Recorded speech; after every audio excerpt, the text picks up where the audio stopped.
ఈరోజు దేవుని వాగ్దానము కీర్తనలు 119, 133. నీ వాక్యమును బట్టి నా అడుగులు స్థిరపరచుము, ఏ పాపమును నన్ను ఏలనీయకము. జీవితంలో కొన్నిసార్లు ఏ దారి సరైందో అర్థం కాదు. కొన్ని పరిస్థితుల్లో మన అడుగులు తడబడతాయి, మనస్సు బలహీనమవుతుంది. అప్పుడు ఒక ప్రార్థన, ఒక విన్నపం ఈ విధముగా ప్రభువుతో చెప్పాలి.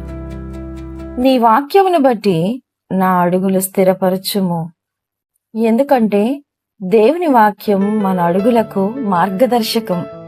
దేవుని వాక్యం మన దారికి వెలుగు, మన బలం కాదు. దేవుని సహాయం మనల్ని నిలబెడుతుంది. ప్రభువా, నా జీవితాన్ని నీ వాక్యానికి అనుగుణముగా నడిపించు. నేను తడబడకుండా, పాపము నా మీద అధికారము చేయకుండా నన్ను కాపాడు అని అనుదినము వేడుకోవాలి. ప్రార్థన.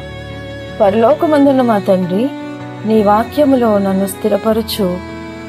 నా అడుగులు తప్పిపోకుండా కాపాడు.